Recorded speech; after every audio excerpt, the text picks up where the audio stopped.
Hello everyone and welcome back to another episode here at the Damage Report Under Lockdown. Welcome back to the show. Everyone who's already in the chat saying, "Where's John?" I don't want to run the intro when like 3 people are on the stream. Just hold for 1 sec. But now there's a bunch of people here. You're all here. I'm here. You know who else is here for the first time under lockdown on the Damage Report? Anna Kasparian! How's it going? It's going good. It's going well. Yeah. Hey, what's going on? Yeah, I'm so happy that I'm able to finally do this. Yeah. You asked me to do this like the first week that we were on lockdown, but I just couldn't get that sweet video quality that you have. But now I think I got it on well. Yeah. I think it looks pretty great. I think you nailed it, honestly. Like after a while. You have this nice sort of tone to it. It's very like creamy smooth. Yeah, it's pretty good. Thank you. I think you might have me beat. Maybe we'll poll the audience once some more people are in here. But anyway, I'm glad that you're here because we have a lot of important stories to talk about, a lot of fun stories to talk about. And for everyone who is in the chat and thought that they heard me stroking my beard while I was waiting to start the show, that's not what was happening. Not entirely, anyway.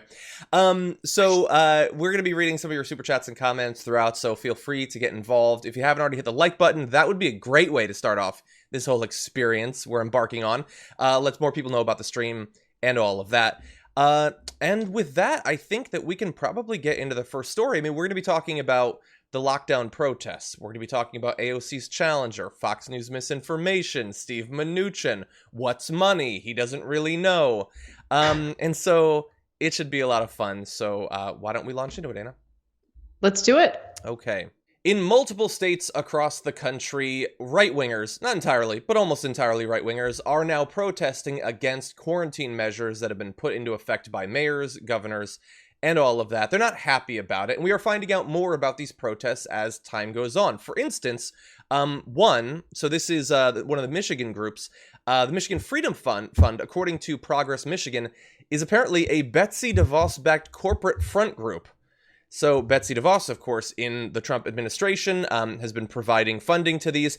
And what you find basically, I'm not going to run through the entire thing, but a lot of the organizations, the very wealthy organizations that are funding these groups, regardless of what state they're in, are the same sorts of organizations that were funding the Tea Party back not that many years ago. And so, and probably I'm going to assume not for the same obvious reasons, but the same implicit reasons. To create chaos, to benefit the economy from their perspective.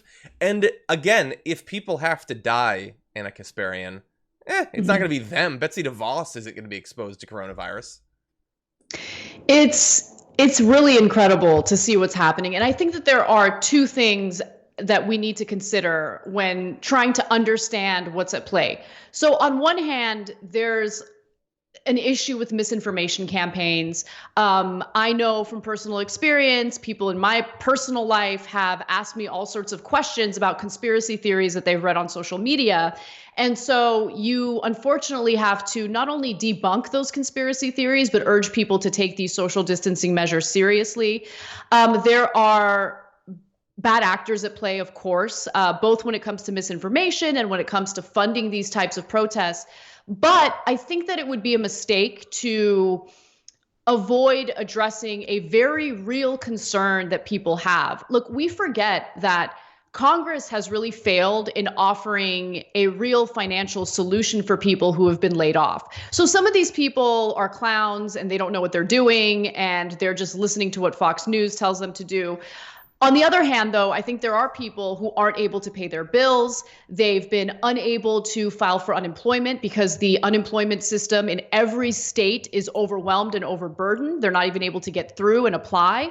And then the $1,200 stimulus check is honestly nothing when you consider how much people need to pay in their debts, in their bills, to provide for their families, to put food on the table. So I think there are so many different factors at play, but we need to be hyper-focused on the failures of Congress, because if people felt comfortable staying home and not working, if they knew that they were taken care of, I think that this would be less of an issue. But when people are feeling that economic frustration, coupled with the misinformation they might be seeing in conservative media, it's a recipe for disaster. Yeah, I agree. And a little bit later on, we're going to be talking about Steve Mnuchin, how much $1,200 can actually buy you, and give some suggestions for what the next step should be when it looks like there aren't going to be any next steps, that Congress is pretty much done. As far as I've seen, though, most of these groups so far, I don't see them rallying for Congress to, for instance, make the version of UBI that we have right now persistent, for the next year or whatever, or to extend sick leave to all Americans, or institute single payer so that people's health care won't be tied with their continued employment. These sorts of policy-based solutions for the problems that we face that we might suggest, they seem a little bit less interested in that and a little bit more interested in sticking it to Democratic governors and proving that they're tough. One of the reasons that they're probably holding guns, which we're going to get to. But I want to read a couple of quotes from some of those involved, because I've been sort of speaking for them. Let me let them speak for themselves. So let's start with Ashley Smith, co-founder of Reopen NC for North Carolina. That is a group that she started after seeing an online rumor that the lockdown order was going to be extended until June.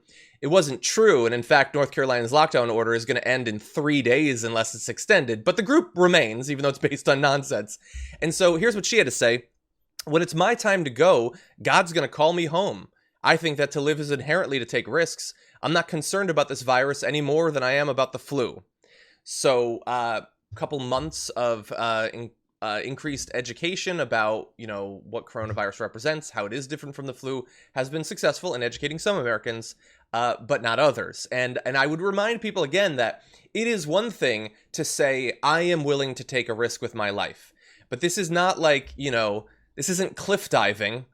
Like, cliff diving doesn't catch, okay? You can't spread it to other people. This virus, you very much can. And you might be fine if you get exposed to it, but you could very easily expose other people who are not going to make it. I have to be honest. I'm actually uneasy and afraid right now. So I just want to I know I'm putting myself in a super vulnerable position by even admitting that, but we're in a dire situation where the entire country is not on the same page. People don't agree on what we need to do to combat this virus. A lot of people have already died, and that's with the social distancing in place.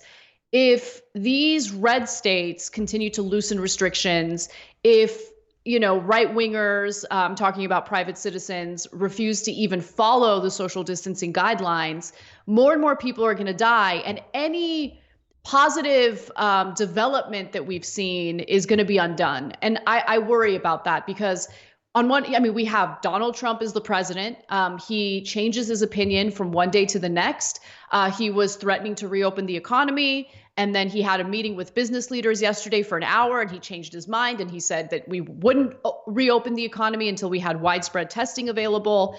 And then today it seems like he's wavering on his last opinion on, this whole situation. So we lack leadership in the executive branch. There's no question about that. We lack leadership when it comes to Congress's actions in providing the financial relief that actually meets the crisis that we're in right now.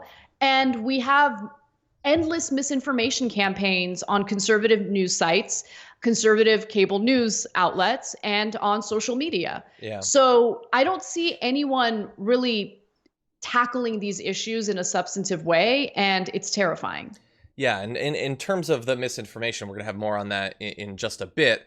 I want to go through a couple more of these quotes. Ashley Smith goes on to say, we are not promised a pathogen-free existence. We do not have a constitutional right to not get a virus. Yeah, I guess it's not specifically laid out, but there seems to be some concern about the health and welfare of American citizens in various parts of the Constitution. Let's see. We've got Brenda Essman. So that's one of the protesters that was interviewed. We're tired of not being able to buy the things we need, go to the hairdressers, get our hair done. Well, yeah, if a few people have to die, so you can get your hair done. That may have to happen. There was one interesting interaction, I thought, though. So there's a reporter for Wood TV8, Leon Hendricks, who went up to a protester and asked him, "Are you concerned about this virus?" And the protester, Joseph Dixon, responds, "I was in the beginning until I've done my research and found out the realities and the media's overreach on it, and that it's not as serious as they made it out to be. And that's why I'm here, because I feel that they are overreaching, overreacting, and crushing our small businesses, crushing our economy." Then the reporter had a follow-up question. I see you're wearing a mask, so you must have some level of concern. And he was, by the way, not just wearing a mask, he was wearing a full balaclava, which might have been to intimidate people. And he says, look, well, I still have common sense. Okay, well, demonstrate it, because you are willing to put on the mask to protect yourself in the short term, since none of the people at these protests were social distancing, they were packed in there. But you're not necessarily concerned about other people being exposed if these measures are taken away preemptively. And, and there's other people talking about, like, that the huge... So one, a rally organizer, Roseanne Punkowski, so she heads up Michigan Conservative Coalition, a pro-Trump group. She said they were predicting huge numbers of people falling ill and dying, and that wasn't the case. Well, look, I'm looking at New York just added some extra deaths to 2 days ago. So they had been previously unreported, but now they've been confirmed. So now the death count for April 14th is listed as 6,185. Yesterday was nearly 2,800. Maybe that's not a lot for some people. I don't know what horror movies they watch every day, but that seems pretty bad to me. I mean, one day, 2 9/11s, that seems pretty bad. We have these high numbers given the fact that we're 4.5 months into the year and we have been practicing social distancing. So imagine if we hadn't been doing that, how high the numbers would be, right? So a lot of people feel this need to compare the number of deaths to what the country experiences in any given year with deaths caused by the common flu. Mm-hmm. But this virus is not the common flu. And I feel like a broken record because I've been making this argument over and over again. For instance, you can be completely asymptomatic and you can spread this virus like wildfire. It's highly contagious. You do not need to show symptoms in order to spread it. And it attacks your respiratory system aggressively. So if you have underlying health conditions, respiratory conditions, if you have diabetes, if you have any issues with your organs like chronic kidney failure, that kind of stuff, you are very likely to suffer the dire consequences of this virus. And remember, we have this for-profit healthcare model, which means that our hospitals do not have enough beds in order to take care of all of these sick patients, right? So remember, like, people keep talking about these ventilators and the national stockpile. Why do you think the national stockpile needed to have these ventilators, respirators, and all the medical supplies that we need? Because hospitals do not find it profitable to buy this equipment and just store it in their hospitals when most of the time it's not being used. When you have a for-profit healthcare system, it's just not in the best position to take care of a giant number of people or a giant influx of people who become sick in the middle of a pandemic. So the reason why we're social distancing is not only to save lives, that's the number one underlying issue here, but it's also to ensure that our healthcare system and our hospitals are not overwhelmed and overburdened with the number of patients who end up contracting this virus. There are a number of deaths now rising that aren't directly caused by COVID-19. It's indirectly caused by COVID-19. So if you're a cancer patient, for instance, it's unlikely that you're going to be able to get the type of medical attention that you would usually get when we're not dealing with a pandemic. So people are dying in their homes right now because of COVID-19, but also because they have other health issues that aren't being taken care of because the hospitals are overwhelmed. These people are not only playing with their own lives, they're playing with the lives of other people who are trying to do things responsibly. And it's just like, it's devastating to see it.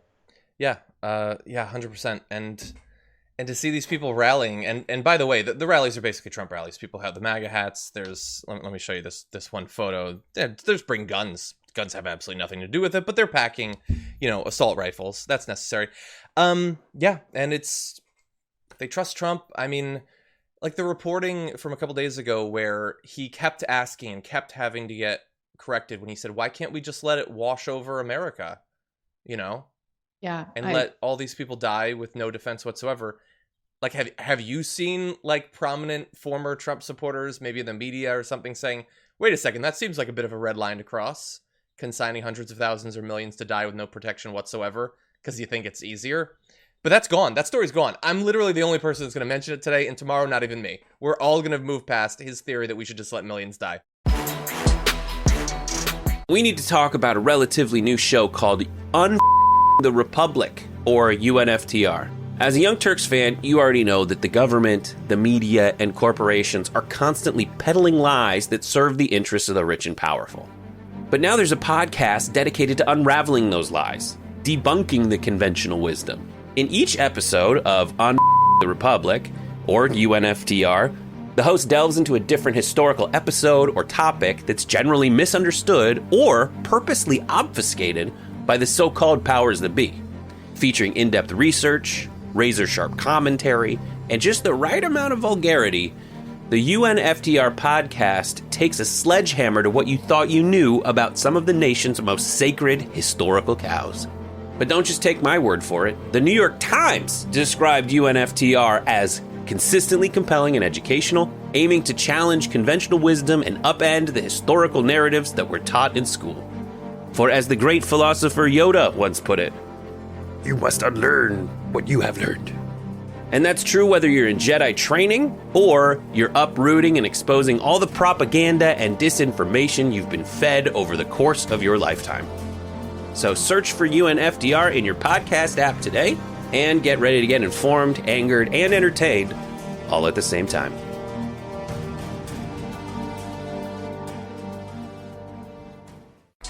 Dr. Oz has a theory of one way we could start to resume normal operations in America, but it does have a bit of a cost, but it's a cost he's willing to bear. Well, first, we need our mojo back. Let's start with things that are really critical to the nation where we think we might be able to open without getting into a lot of trouble. I tell you, schools are a very appetizing opportunity. I just saw a nice piece in The Lancet arguing that the opening of schools may only cost us 2 to 3% in terms of total mortality. And, you know, that's any life is a life lost. But to get every child back into a school where they're safely being educated, being fed, and making the most out of their lives with a theoretical risk in the backside, it might be a trade-off some folks would consider. We need to get industry back, supply lines. I mean, things that we can do without putting the nation at risk. That is madness. That is an incredible statement. He referred to opening up schools in the middle of a pandemic extremely appetizing. An appetizing option. And made it seem like losing 2 to 3% of the children in this country is not that big of a deal. Yeah, or them getting the virus and then bringing it home and transmitting it to the rest of their family. Like 2 to 3%. It was a very nice piece he read in The Lancet. Very nice. No, I've read like nice poems. I haven't read a nice evaluation of like there's since he put that out. There have been some speculation about exactly what he's referring to there. Best case scenario, the most charitable interpretation of what he's talking about there is thousands and thousands of deaths, and it's like it's kind of appetizing. I get appetized. I start to salivate when I think about those mass graves being dug. And Dr. Oz, the reason he's saying this is because this sort of rhetoric has gotten him on Fox News on a regular basis recently. And so this is the formula in modern media. If you want to make it in right-wing media, you have to be a monster, an enthusiastic monster, and you will be rewarded mightily. His next book, Trump will tweet about it, and he'll make a bunch of money. And why? Because he said to benefit, the S&P, we should let some kids die. Man, I don't even know what to say. He's a doctor, Anna. Yeah, He's a I know. Doctor. Yeah, and with a sterling reputation too, by the way. It's just so irresponsible, and yeah. What are we doing? I mean, and by the way, like we have a pretty significant international audience, and I appreciate and I'm happy that people live in better countries than we do. But it is hard to see the emails and the messages from people who have like a robust social safety net, who have actual leadership. And yeah, I don't know. It's tough. It's tough to deal with this every day. Yeah. And to see people like that considered serious. He can get on any show he wants because he's a serious person. He's got doctor before his name. And again, he is going to be one of those people. Like there was another senator, I think it was Kennedy, that'll say, you know what, if we have to make sacrifices, and they're always, always, always talking about sacrifices that they don't have to make. They say we. They don't mean we. They mean you. He's not going to be bagging groceries at Pavilion. He's not going to be exposed. He's not going to be working the subways in New York City. He's going to be remote Skyping in to Sean Hannity's show. And all those Fox hosts, by the way, who are now like universally supporting these protests, you'll notice that they're shooting from home. Like, they could go into the media figures. We could go in. We could go to the TYT studio right now. It's an essential thing. You could do it in New York. They're choosing not to.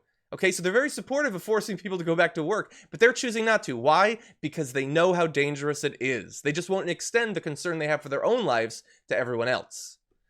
Yeah, that's exactly right. And just keep in mind that states like Texas have basically banned abortions in the middle of this pandemic. So they can go ahead and pretend like they're these pro-life warriors.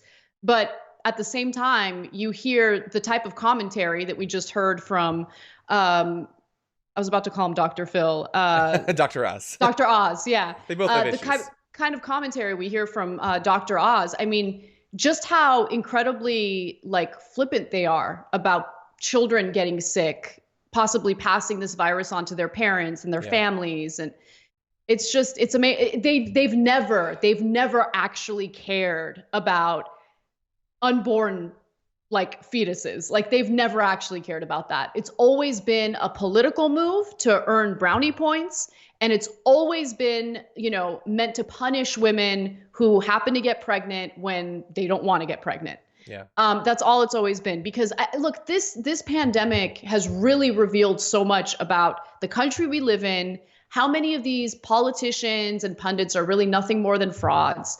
We now know without a shadow of a doubt what these motivations really are. And the real question is, what are we going to do about it? Mm-hmm. Because I'm tired of it. I really am. And we have a broken system and a broken corporate media that really needs to change.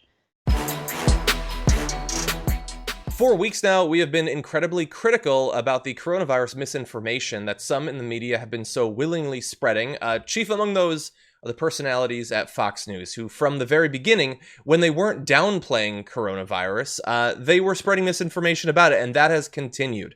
And so you might remember a couple of weeks ago, Diamond and Silk said that the coronavirus death numbers are just made up. And I said at the time, this is going to be what they're all saying soon. Took about 4 days, and now they all say that those numbers are made up.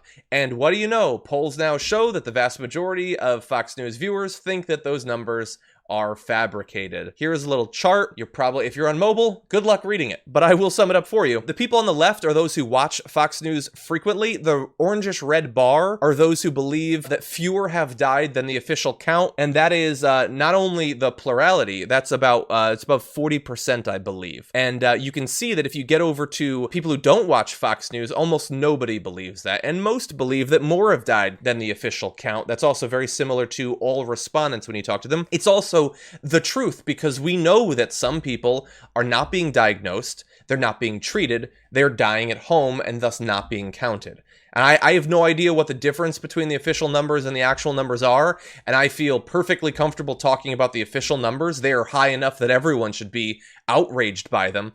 But the idea that so many will have been so misinformed about those numbers, and thus end up being, very easy on Donald Trump about his response. If they don't believe that these numbers are true, then why should they be bothered by the fact that 30,000 Americans have died, Anna?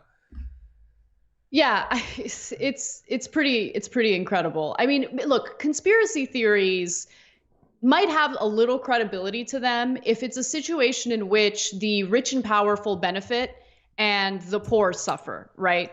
And right now, the reason why we're hearing from so many business owners and CEOs and people in positions of power urging us to get back to work is because this virus is hurting them financially, right? So yes, a lot of these corporations will end up getting bailed out. But those bailouts are only going to help stock portfolios so much. Eventually, the bailouts aren't going to do enough, and they're going to want people to go back to work, which is why they're spreading this misinformation and urging people to go back to work. Look, I'm saying all this because conspiracy theories don't make sense when people in positions of power are facing some financial hits, right? This is real, guys. This is real. There isn't a global conspiracy. I mean, I'm preaching to the choir. You have a smart audience. We have a smart audience at TYT Network. Like, this is the kind of message that needs to get through to the people who are most vulnerable to misinformation. And unfortunately, I don't know if it ever will. Yeah. That's why, look, our media has, in a lot of ways, divided the country. And so people get to pick and choose what kind of messages they like. It's like this a la carte situation. And really, like, this propaganda is negatively impacting 40% of the country. These are the Trump supporters who are not only going to end up risking their own lives and their family lives, they're going to risk all of our lives. Yeah. And I think, look, I don't know if this is a crazy proposal, but it is something that some of the states need to start considering. If states like California, Oregon, Washington have been doing their due diligence, they've been taking this seriously.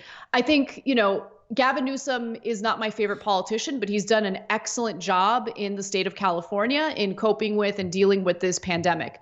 If we're doing everything that we need to do to flatten that curve and other states aren't, should we have travel bans based on which state you live in? I don't know. There needs to be a solution because we're not all on the same page. And it's not fair to the people living in California or any other state where people are taking this seriously to suffer the consequences of people living in red states who aren't taking it seriously. Yeah, that we would all suffer based on which state is most irresponsible. That which, Ron DeSantis opens everything up, Florida starts flooding out and infects the rest of the country. That's a very real concern. I'm glad that you brought that up. Yeah. And I want to be clear. I just floated something, right? I don't know if that's really a solution. It's not even something that I'm aggressively pushing for. But we do need to think of a plan B because I don't see this as something that's going to be, talked through rationally with the same people who are watching Fox News, listening to the bad, the dishonest actors, and, going out there and risking other people's lives. They're just not reasonable and they're not listening to the data and the facts. So we need to think about a plan B. Yeah, and I would say if you are a Trump fan, if you're a conservative and you believe that we're not being fair, that it is, these numbers are being made up, they're being artificially inflated, they're being used by the media to hurt Donald Trump. Well, like just a couple days ago, remember he had that bat-esque crazy press conference with his propaganda video and his images saying the media downplayed it for months. Well, which is it? Are they downplaying it to hurt him, or are they escalating it and being hyperbolic about it to hurt him? Like, are they doing both simultaneously? Whatever's most convenient, whatever helps Trump in the moment. I can't even follow what the conspiracy theory is. And of course, it just changes based on what he said. And one of the reasons, one thing I want to mention here is, it was to some extent one thing when it was Diamond and Silk or Laura Ingraham or whoever who were saying this number is made up. I don't remember who the guest was, but I had someone on a week or two ago, and we were talking about this. My theory that eventually that would be what they fall back on. When the death count gets high enough, they're going to have to pretend that the death count is made up. And one of the issues with that theory before was, but Trump is saying that the number is true. What are they going to do? Like, he can't change on that. And I said at the time, he can change on that anytime he wants. It won't matter. And indeed, yesterday during his briefing, he said, I see this morning where New York added 3,000 deaths because they died. Rather than a heart attack, they say heart attack caused by this. So yeah, he just pivoted. And what is like Laura Ingraham would be like, hey, wait a second, that's not what you were saying last week. No, the number could get to 100,000 and they will say no one has died with a straight face. God. This is, just when you thought the Trump presidency couldn't get worse, we get hit with a pandemic. And this is like the thing I can't get over. What were the chances? Like, what were the chances that there would be a global pandemic when he's in charge? It's higher than otherwise. But yeah, I had looked 2 years ago. I wasn't thinking about it. I didn't think, a crazy version of SARS or whatever is going to rampage through. Apparently some responsible people, including like Obama had requested all this money in 2014. Dr. Fauci back in 2017 was saying this is going to happen. So some people were. I can't claim credit for that. Yeah. Well, we didn't have that information. Exactly. You get what I'm yeah. saying? Like, Yeah. we had no idea. And I'm an idiot. Anyway. So for those two reasons, I was never going to predict it.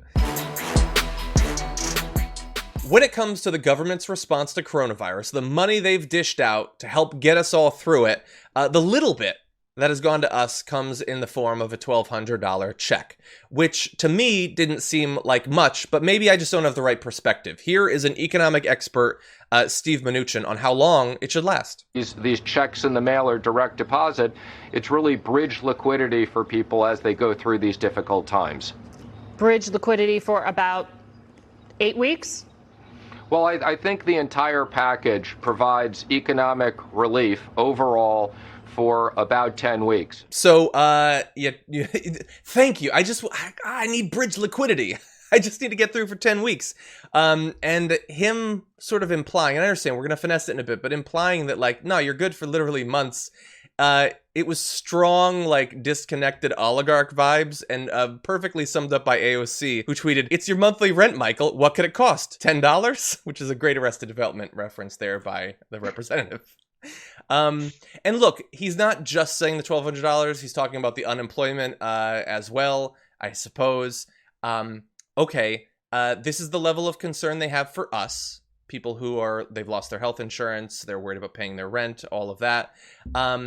When it comes to business interests, he is in charge of a multi-trillion-dollar fund that he can just make it rain for whoever he wants, whenever he wants. He can invest in the stock market based on the decisions he's going to make in terms of doling out that money, knowing that it'll have an effect on the share price of those stocks. It's like, yeah, you got your bridge liquidity. Now go away. The adults are in the room. We're talking about the serious concerns. So I have so much to say about this. First off, not only is $1,200 a joke, and look, I don't want to minimize how much of an impact $1,200 can have for some people, right? But when you think about how much rent costs, how much food costs, how much healthcare costs, especially now that all these people have been laid off and they lost their health insurance as a result of that, $1,200 ain't going to cut it, especially if it's a one-time payment. Unemployment insurance under the stimulus package is actually robust. It's actually pretty good because you get an additional $600 from the federal government per week for up to 12 weeks. So about 4 months. And so, or is that 3 months? That's 3 months. Sorry. Yeah. So for 3 months. And so that's great. The unemployment insurance is great, except people are unable to apply for it because there isn't an infrastructure in place to deal with this massive number of people attempting to file for unemployment. 22 million Americans have already filed for unemployment. So look, really the stimulus check is what so many people are relying on right now. And David Dayen from the American Prospect reported this week that because of the inaction of the Treasury Department under Steve Mnuchin's watch, banks can confiscate that money straight from your account. It can be garnished straight from your account as soon as it hits that account. Yep. Believe it or not. Yeah, and it could have been protected, but they chose not to. Exactly. They chose not to protect it. Steve Mnuchin and the Treasury Department decided to give, honestly, another little goodie to the big banks and to creditors rather than protect average Americans who need that help. And by the way, we are going to cover one other story today about how the corporations that are going to receive trillions of dollars in bailouts are allowed to pay their investors dividends. So if you happen to be an investor, which you probably are not, because the vast majority of those investors are in the top 1%, even though there's no economic activity right now, people aren't working, people have been laid off, consumers aren't able to spend, retail is down 8%, the very companies that needed that bailout are then going to turn around and pay dividends to their investors. Mm-hmm. That's why what we're seeing in the stock market right now is a complete and utter disconnect from what the real economy looks like. Yeah. All these people have been laid off, but the stock market has actually been doing pretty well. It's amazing. Yeah, the stock market goes up every Thursday when the new unemployment numbers come out, which tells you everything you need to know. And we're going to get to those numbers in one sec. What could we have done hypothetically instead of the $1,200 and then they never talk about regular people again? Well, Keith Boykin tweeted out what different countries are doing. Australia, close to $2,000 a month. Canada, almost $1,500 a month. Denmark, $3,300 a month. France, up to $7,600 a month. And you see, and that can go on hypothetically for a long time. Us, you better, maybe mac and cheese, maybe Pop-Tarts, invest in something that is high calorie for the dollar if you want to make it last that long. And I'm glad that you brought up the unemployment. The new numbers, 5.2 million more, roughly 22 million so far in the past month. And that's the people who have been able to actually get through. And I know people who struggled day after day after day after day to finally make it through the system, which was not set up for... it's not like the unemployment system was doing well before this crisis and was a smooth thing to move through. It wasn't. And they didn't care because, again, it's something that serves those who are poorest, those who are most needy. That's not the priority of people like Steve Mnuchin. Representative AOC is going to be facing a primary challenger. Yes, someone has decided to jump into the volcano as the human sacrifice on the part of Wall Street to go up against AOC and get what I'm going to predict is absolutely shredded in this election. But we do have someone, Anna, and The Intercept has done a great job of putting together some of the information that we now have of who is backing this individual, Michelle Caruso-Cabrera. And so really fast, we're going to give our commentary, but disclosures show that at least 24 finance industry professionals, including several prominent private equity executives and investment bankers, made early donations to Caruso-Cabrera, a former CNBC contributor. A little bit of information you should know about her. She was a registered Republican until a few years ago, authored a 2010 book advocating for conservative positions, including ending Medicare and Social Security, which she called pyramid schemes. And she has announced last week that she's collected nearly $1 million in fundraising over the first quarter, including backing from the U.S. Chamber of Commerce, which obviously backs a lot of progressive congressional candidates. Oh, sorry, I mean right-wing Republican congressional candidates who are there to deregulate Wall Street and stuff like that. Are you worried for AOC? Should she be worried, Anna? Look, I'm not worried right now. She is popular in her district. Her voters seem to really love her. And I think these types of stories that really reveal who's funding Caruso and what her political ideology really is only going to help AOC. But the thing that does make me worry is, even I do it. We underestimate how much power there is on the wrong side. And for all the negative feedback we heard from establishment Democrats in regard to progressive candidates who wanted to challenge, moderate Democratic incumbents, I'm worried that we haven't heard much from Democratic leadership about this challenger to AOC. It's interesting to see that. But I would like to see Mama Bear Pelosi, stand up for Representative Ocasio-Cortez. We'll see. I don't know about that. We do have one. So the DCCC, the Democratic Congressional Campaign Committee, says that it is prepared to help out both Representative Alexandria Ocasio-Cortez as well as Rashida Tlaib in their re-election should they request help. So Good. Keep an eye on that, because we'll see how much help. Will it actually come? What conditions will there be? But at least they want you to believe they're being consistent in defending incumbents at the very least. By the way, did conservatives go out of their way to find a Latina to go up against AOC? Or was that just a coincidence? I'm wondering. I'm gonna guess yes. When I saw the name, I was like, well, yeah, of course. I will say, look, on name alone, Michelle Caruso-Cabrera, that is a cool name. And I think you're not going far enough, Anna, because you're right that they went to find a Latina. But I think that they also wanted someone with a hyphenated name. Yes, I was going to say that too. It's incredible. A young, attractive Latina woman with a hyphenated name. Well, I haven't seen a picture. I don't know if she's attractive, but yes, probably. She is. I mean, okay. I don't know. Hosts, they don't, when it comes to women specifically, they don't allow unattractive women on TV. Let's just keep it real. That's true. Yeah. No, but I did want to just quickly mention it does give you some insight into how conservatives think about voters or what appeals to voters. Like they think that the district that elected AOC is just full of a bunch of dummies who don't know anything about politics. They don't know anything about what impacts their lives directly. They just voted for her because she happens to be a young, attractive Latina woman. So they're like, let's just find a young, attractive Latina woman to put her up against AOC and she'll win, especially with Wall Street support. But, you know, maybe. I'm thinking they're in for a rude awakening if they think that's all it takes. I think so. And I have one piece of evidence on that in 1 second. But on the name thing, if I were to Google or go on Twitter and search for MCC, do you think they're trying to make MCC a thing for her to counter AOC? I'm going to go with yes. I guarantee you they're trying to make it a thing. Yeah. Okay, so really fast, a little bit more on her. Her book's name was You Know I'm Right, More Prosperity, Less Government. And you know that when a right-winger writes a book that says, you know I'm right, she's trying to reassure you that she's right-wing, by the way. Anna, do you happen to know who wrote the foreword for her book? Who would you guess? Sean Hannity. That's Sean great. Hannity. No, so that's a great guess. So think more economic right-winger, less media right-winger. Alan Greenspan. That is a great guess, but no, it's Larry Kudlow Oh! of the Trump administration, people. That's It's just incredible. amazing.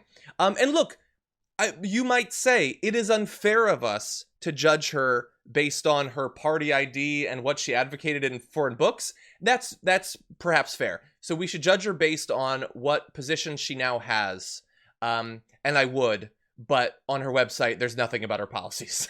So I have no idea what she actually believes. What I do know, though, is AOC has less reason to be worried than some because the new FEC filing day just happened. The Q1 numbers, AOC literally raised the most for House Dems, Wow. $2.7 million.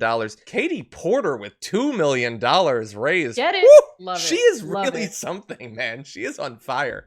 But yeah, AOC. And that's why I made the volcano analogy. Like, you were right. Maybe the media will rally around her and maybe Pelosi will endorse her, but it seems like a human sacrifice from Wall Street. That's what it seems like to me. Yeah, they're desperate, but I love seeing the political activism in districts like AOC's, and we need to spread that like rapid fire. Yeah. And by the way, why is the Democratic Party, when they see those fundraising numbers, because that's all they care about, right? Okay, well then why not have more AOCs and more Katie Porters? Why not get more of those sorts of people that can raise money organically from the sort of people you want to raise money from in huge numbers? By the way, taking pressure off of the DCCC and other party organizations to have to defend them. They won't have to because she'll be able to defend herself. Shouldn't you want more of that? But of course, no, because the cost is too high. Yeah, I mean, not only that, I mean, these are the types of candidates. I'm lucky they got through. But they challenge the power structure that the Democratic Party has enjoyed and appreciated. You know, we got to really think about this in terms of power and what really motivates certain incumbents and certain leadership to act the way that it does. So far as president, Donald Trump has not had much trouble keeping his base supportive of him, but we are in a special time, an emergency with a death toll that is rising by literally thousands every day. And so, especially based on his extremely slow, begrudging response to the coronavirus, if there was going to be a time where some of his loyal supporters might start to question that support, it would seem like now would be the time. But I am not an expert on this subject matter, so we decided to bring on an expert, world-renowned cult brainwashing expert and mental health professional, Stephen Hassan. Welcome back to the Damage Report. Thanks for having me, John. Glad to have you on. I wish that we could be talking about something a little bit less ominous. Yes. But I know that this is something that you've been thinking about recently, how his base will respond to what passes for leadership during an emergency like this. What are some of your thoughts? I think that basically there are so many different competing cult groups within the cult of Trump that are influencing Trump, but also have their followers that have their allegiance to them. That's part of the confusing messaging because the wealthy financiers that want to promote money, money, money are giving him one message.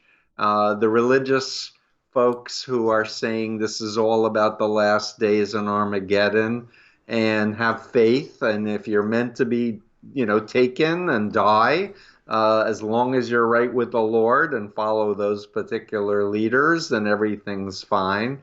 But then there are the economists and others who know about business and are saying we need to listen to science and we need to listen to the experts. And I think that's part of the confusing messaging that's going on back and forth. As far as people questioning Trump, I think there are many opportunities, but they need to be coming from family members and friends and confidants who raise questions in not an attacking way or not saying, see what a liar Trump is, but to be more strategic, which is what my whole approach is about, not talking down to people who are involved with the cult, not calling them names like you're stupid or you're crazy or I wish you would die, but acting respectfully and saying, help me understand, help me step into your shoes. I think that there should be more concentrated focus put on top leaders of different mega churches that are in the cult of Trump. And when they start defecting, then all their followers will defect as well.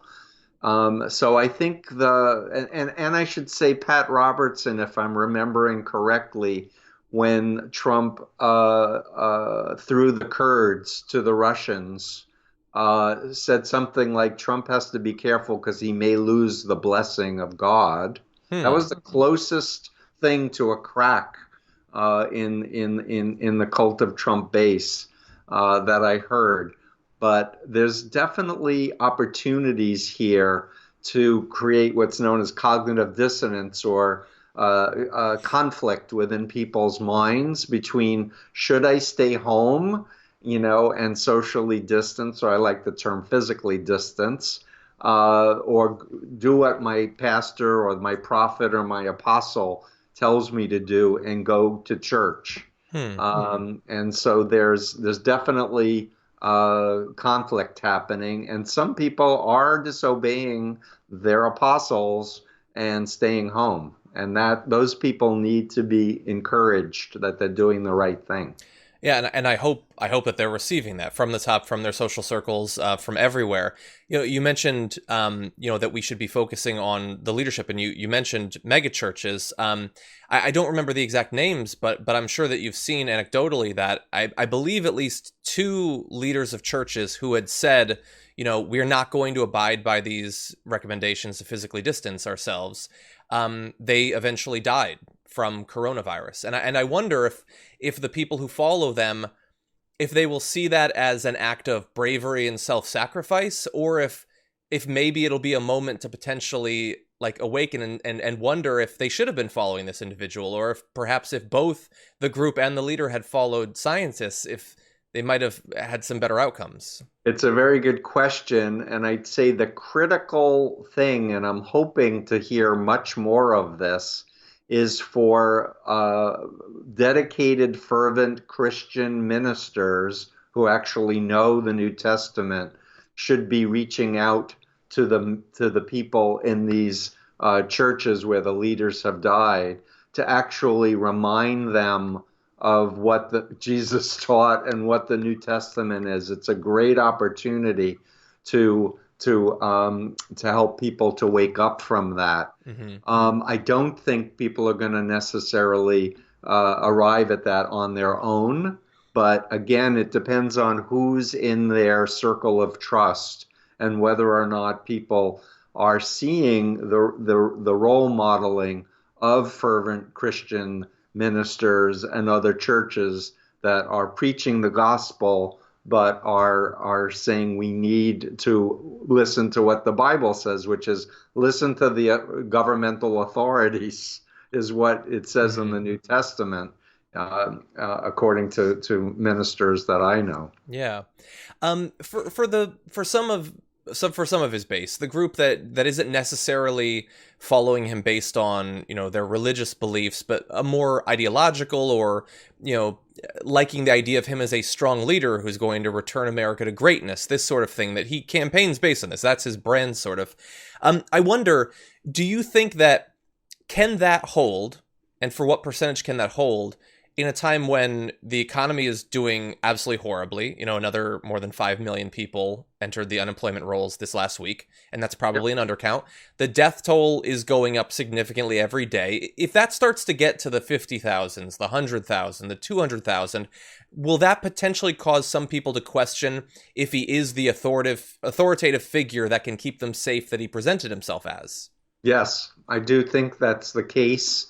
And again, a major piece is sources of information that people are relying on. So if they're like plugged into Breitbart News or Alex Jones or Fox News and they're not paying attention to anything else, they're going to stay a lot longer than people who have access to other points of view, especially if they have access to the internet.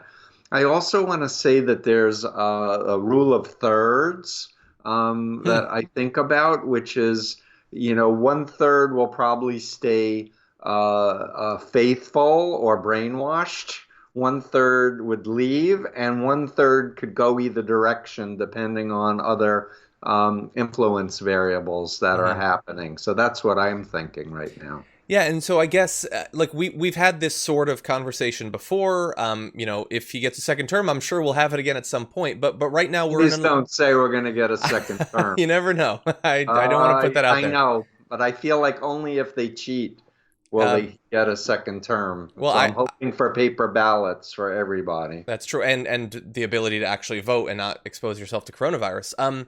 So I guess as someone who has been following this, I mean, you talked about these potential groups, these thirds that you might break it into.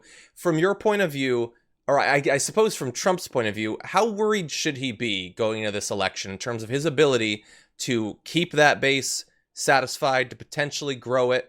In comparison to maybe a year or 2 years ago, how worried do you think he should be? I think he's very worried.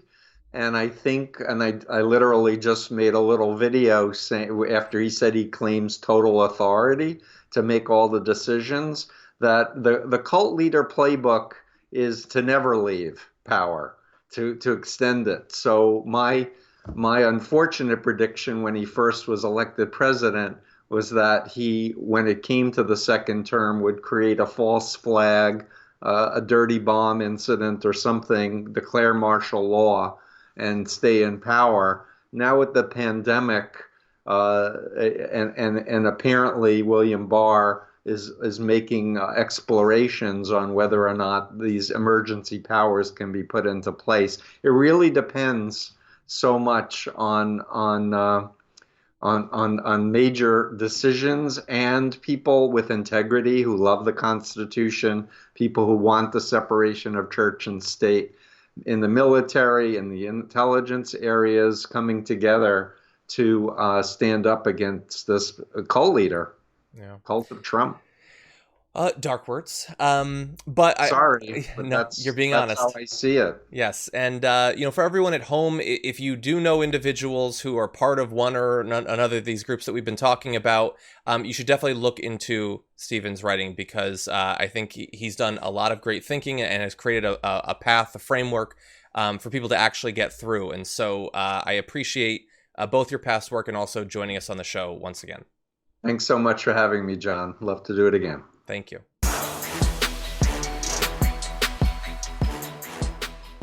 Thanks for listening to the full episode of The Damage Report. Support our work, listen ad-free, access members-only bonus content, and more by subscribing to Apple Podcasts at apple.co/TYT. I'm your host, John Darola. I'll see you soon.